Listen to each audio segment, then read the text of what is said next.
For anyone who has experienced significant or even less significant trauma in their past, the coronavirus and this pandemic, and I suppose the current global climate, can potentially be hugely triggering. It can bring up an awful lot of very visceral, very intense emotions.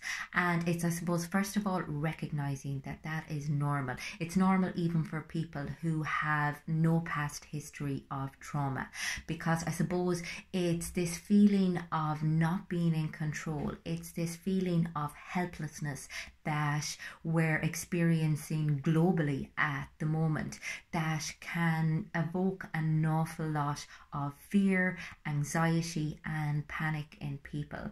And I suppose in order for us to avoid having to deal with the repercussions of the potential traumatic impact of what's going on right now, we can look after the emotions that are coming up for us, because in the prevention of PTSD, feeling and thinking and honoring what it is that you're experiencing is so important, whereas when we try to deny our experience, when we don't tap into it, when we numb out, when we self-medicate, when we just zone out of our lives in order to avoid feeling whatever it is that we're experiencing, then that trauma stays internalized in our bodies, and we experience it physiologically over and over again whenever we're triggered. And I suppose to avoid that, if we can just process it as we go along, we'll be so much better off.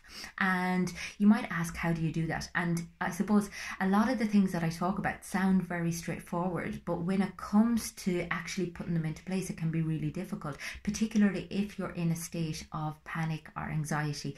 So it's first of all practicing compassion with the self. I mean, being very understanding to your distress, being very kind to yourself, but also recognizing that you are not alone. There is a lot of people that are suffering at the moment, and we can take comfort in the unity of it, whilst also recognizing and honoring our individual subjective and nuanced experience, And I suppose it's noticing what's happening in the body. Oftentimes we spend so much time up in our heads, we're nearly detached from what's going on internally, and yet fear and anger and all these sensations are very, very physiological. They're somatic. So you need to recognize what's going on and be really in tune with what's happening for you, And the reality is everyone has a certain level of risk now going at the minute. Some people are losing loved ones. Some people are fearing for losing their jobs.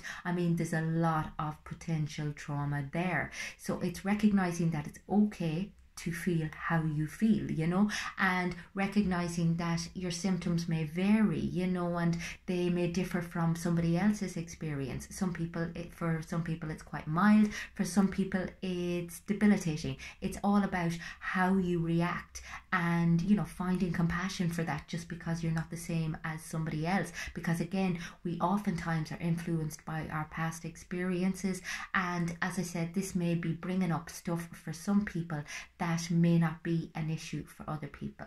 So it's about clarifying exactly what it is that's coming up for you. So name the feeling, name the thought, put it down on paper so that it's not stuck up in your head. Avoid trying to run away from it. Avoid trying to numb out, and try to tolerate. Sometimes our emotions can be really, really difficult to sit with because they don't feel that nice.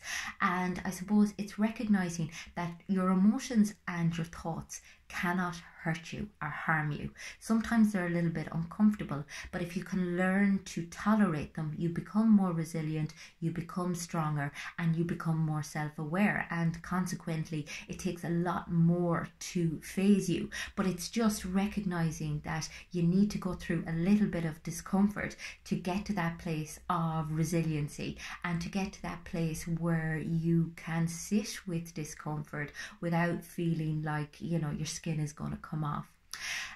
Talk to somebody about it. I know there's a lot of people who are self-isolating, and my heart actually goes out to them, because I think now more than ever we need connection, and yet it is the one thing that we're being told not to do. And this is a very stressful time for people. It's very strenuous, it's very shocking, and people are kind of, I think, not going to recognize the impact that this has had on them for quite some time. It's only when we come out the other side, we at the minute all of our energy is going into adjusting and coping, and it's only, as I said, when things go back to normal that all of a sudden we're like, holy fuck, what was that? And this is about it's preemptive work. So if you are self-isolating, try to connect with yourself in a physical way. So put your hand on your heart and hold on to your heart, or give your shoulders a hug, or hold your own hand, or stroke your cheek, or whatever it is that makes you feel that little bit safer, that makes you feel connected. And stay in contact digitally. I mean, we have the technology. There is no excuse for not staying in touch with people. So make sure you contact people. Make sure you contact people who, you think may not be as extrovert or as willing to reach out as perhaps you may be, because everyone needs somebody right now. Slow things down. Again, when we find ourselves in a very anxious state, we tend to want to speed things up and get out of that feeling of discomfort. But we really need to take our time with it. We really need to recognize what it is that's happening for us. We really need to, I suppose, experience it. And as I said, kind of question it, and if you can, become a little bit objective, because oftentimes we say, oh, I'm just feeling so anxious, whereas if we can be very specific and be like, okay, what am I anxious about? I'm anxious that I'm going to lose my job. Write that down on paper. Okay, what happens if I lose my job? Do I know that I'm going to lose my job? And if you don't know that you're going to lose your job, well then ask yourself, okay, why am I putting myself through the fear of it unnecessarily until it actually happens? Likewise with, fearing that you have symptoms, and I know a lot of people genuinely do, but until you do, try not to put yourself through the emotional experience of being sick until you actually are sick, And I know that's easier said than done. I mean, compassion and emotional tolerance, these are all skills that, Jesus, I've been working on for fucking years and I still haven't got them down, So, I mean, it's doing the best that you can in this particular situation and being compassionate with yourself, being compassionate with others, trying to take the focus off yourself as much as possible. If you kind of make a commitment to reaching out to 3 people or 4 people on a daily basis and giving them some kind words and giving them some encouragement, it's going to make you feel so much better about yourself. So honor your experience and work through it, and try to recognize that although it's individual, that we're all in this together. This could be a potentially unifying experience where we're all healing, we're all grieving, and we're all growing at some level.